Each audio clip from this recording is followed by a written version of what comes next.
Alhamdulillahirabbil alamin wa bihi nasta'inu ala umuri dunya waddin. Wassalatu wassalamu ala asyrafil mursalin wa ala alihi wa sahbihi ajma'in.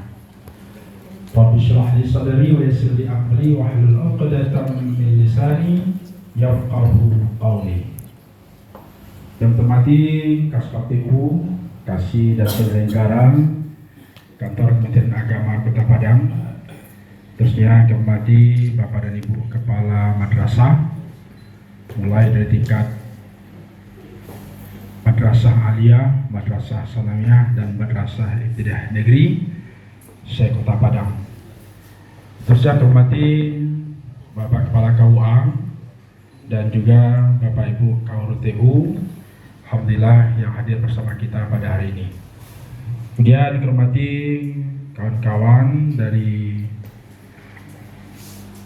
Subaktiku Keuangan, hadir perencana, dan juga staf di pengelola keuangan yang dihormati. Alhamdulillah kita sangat bersyukur kepada Allah Subhanahu wa taala, satu persatu niat kita telah diberi kesempatan Allah dengan pertambahan umur kita. Tentunya bertambah umur, berkurang usia. Alhamdulillah Bapak Ibu, kita masih diberikan kesempatan dari Allah di tahun 2024 ini. Tentu kesyukuran itu kita maknai bagaimana kita bisa memanfaatkan nikmat umur usia yang Allah berikan ini untuk terus berbuat yang terbaik untuk Allah, untuk diri kita sendiri manfaatnya, untuk masyarakat sendiri manfaatnya. Karena memang Allah ciptakan kita tak lain tak bukan, wa ma khalaqtul jinna wal insa illa liya'budun. Apapun bentuk aktivitas yang kita lakukan, apapun pekerjaan yang kita lakukan, mari kita niatkan, mari semua itu kita lakukan dalam rangka pengabdian kita kepada Allah Subhanahu wa taala. Kalau pengabdian yang kerja yang kita lakukan itu kita niatkan sebagai wujud realisasi kita, pengabdian kita kepada Allah, tentu Allah akan bimbing kita. Tentu Allah akan tunjukkan kita kepada yang benar. Bapak dan Ibu hormati, oleh sebab itu di awal tahun ini kita sengaja mengadakan rapat dinas sekaligus silaturahmi kita. Ya, rasanya nanti di tahun 2023 Kota Padang mengucapkan selamat kita memasuki tahun 2024 ini. Sekali lagi mudah-mudahan tahun yang penuh berkah dan maghfirah dari Allah Subhanahu wa taala. Yang kedua, Bapak dan Ibu, kegiatan rapat dinas ini juga kita lakukan sebagai starting point kita menghadapi tugas-tugas kenegaraan, tugas-tugas kemasyarakatan yang diamanahkan kepada kita melalui jabatan yang diemban dan diamanahkan ke masing dalam bentuk penanganan perjanjian kinerja. Bapak dan Ibu, perjanjian kinerja itu dimaksudkan adalah sebagai wujud nyata komitmen antara penerima dan pemberi amanah untuk meningkatkan integritas, akuntabilitas, transparansi, dan kinerja aparatur. 4 yang menjadi indikator. Pertama, integritas kita. Integritas itu tak lain tak bukan adalah bagaimana hendaknya kita bekerja sesuai dengan apa yang kita yakini dalam hati kita. Itulah yang akan kita terapkan di dalam aplikasi kegiatan kita keseharian. Tidak saja terkait dengan yang namanya tugas-tugas kedinasan, tapi apa saja, ya. Nah, bahasa lainnya hari ini kode etik itu tidak lagi integritas, tapi lebih ditekankan kepada keimanan dan ketakwaan. Artinya apa? Semakin sadar kita, makin yakin kita bahwasanya hidup kita ini ada yang mengawasi, ada yang melihat, ada yang menilai, yaitu Allah Subhanahu wa taala.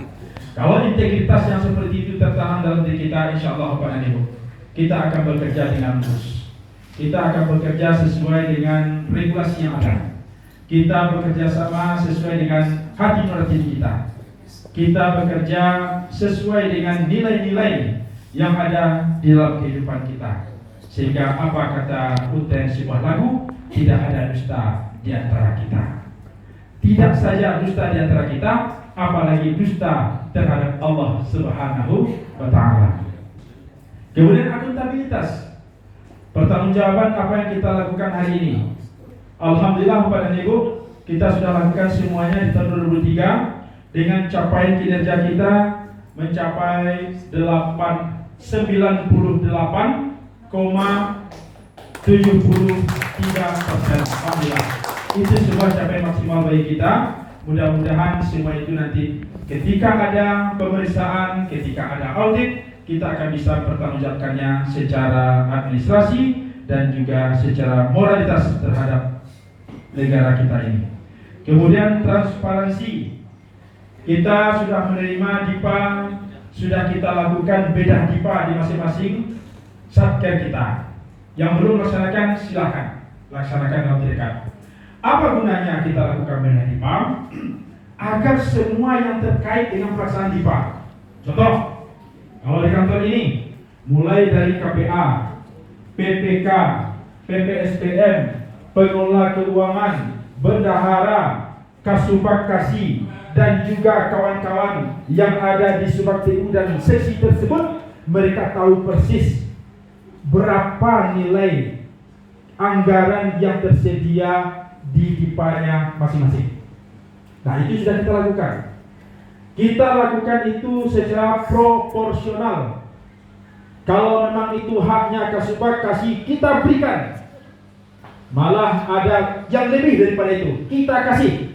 Nah, seperti itu. Agar apa? Semua kita bisa menikmati apa yang dituangkan dalam DIPA itu, yang semuanya menjadi tanggung jawab kita bersama. DIPA bukan tanggung jawab Kemenak saja, bukan menjadi tanggung jawab kepala madrasah saja, tidak. Tapi seluruh stakeholder, seluruh pemangku kepentingan yang terkait di satkernya itu harus bertidaknya sekali 6 bulan atau semester, itu minimalnya, ya. Untuk di tiap satker hendaknya berlaku sekali sebulan. Ya, contoh kalau di Kemenak tentu dalam hal ini adalah KPA bersama dengan PPK dan koordinator, ya. Koordinator DIPA itu ada di Kemenak, yaitu Pak Kasubag. Ini diefektifkan melakukan monitoring terhadap pelaksanaan anggaran yang ada. Kalau di madrasah, tentu kepala madrasah bersama kawan TU-nya. Sehingga Bapak dan Ibu, kelemahan kita di tiap bulan itu kita ketahui, dan kita bisa pula mengambil sikap dan melakukan perbaikan di bulan berikutnya. Jadi tidak ada lagi yang sifatnya menumpuk di akhir tahun, ya. Termasuk mulai dari kalau ada kegiatan kita SPJ yang kurang pas, ini cepat bisa kita ketahui. Nah, kemarin kita sudah melakukan itu walaupun sekali setahun. Kita berharap apa yang menjadi sesuatu yang kurang pas atau yang belum pas dalam hal pertanggungjawaban keuangan secara administrasi, hendaknya Bapak dan Ibu di madrasah, termasuk di Subag TU dan di seksi, bisa hendaknya menyikapinya dengan segera, sehingga tidak lebih dahulu pula pihak yang berwenang, dalam hal ini auditor dari internal seperti Irjen atau auditor eksternal seperti BPK, mendahului itu semua. Bapak dan Ibu, yang terakhir adalah sebagai dasar dalam penetapan sasaran kinerja pegawai. Bapak dan Ibu hormati, kami perlu juga menyampaikan beberapa hal terkait apa yang disampaikan oleh Bapak Kakanwil dalam penataan kinerja pejabat administrator yang ada di lingkungan Kanwil Kementerian Agama Provinsi Sumatera Barat. Pertama adalah anggaran yang diberikan adalah anggaran milik rakyat. Karena itu penggunaan anggaran harus berorientasi sepenuhnya kepada kepentingan rakyat. Bapak dan Ibu, sekalipun dana itu sudah teralokasi dalam DIPA dan telah diuraikan dalam RKAKL, hendaknya dalam pelaksanaan RKKL itu sendiri kita harus memperhatikan kepentingan masyarakat. Nah, kalau di masyarakat, mana yang jadi masyarakat di madrasah? Kalau di kantor Kemenak, mana yang jadi sasaran masyarakat itu?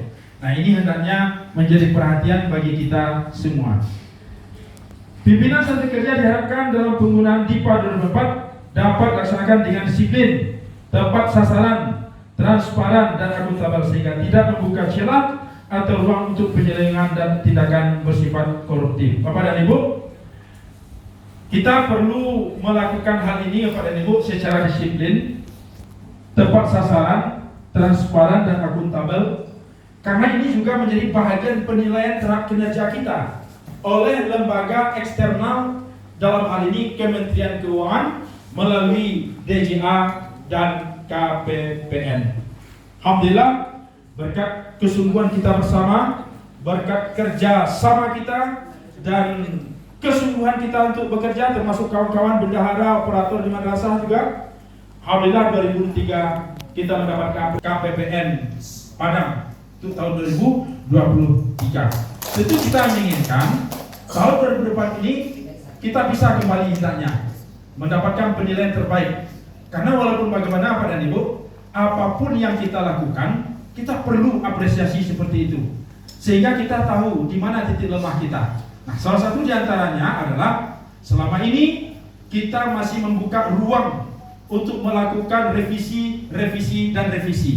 Nah, ini hendaknya juga menjadi bagian yang terpenting bagi kita agar perencanaan kita lebih matang dari awal, sehingga peluang untuk melakukan revisi itu tidak lagi terlalu banyak. Sekalipun itu diperlukan, tapi hal-hal yang sangat penting sekali. Kemudian ketidaksesuaian kita memasukkan berbagai berkas, sehingga ada penolakan dari KPPN, ada penolakan dari bank, yang ini juga merupakan bahagian penilaian, sehingga kita tidak diberikan pengelolaan keuangan kita yang baik nantinya. Oleh karena ini juga menjadi bagian penting evaluasi kita. Kemudian juga dalam hal disiplin kita mengajukan permohonan pencairan dana, melakukan kesesuaian dan kesempurnaan administrasinya, termasuk juga bagi Bapak KUA di kecamatan. Ya, alhamdulillah.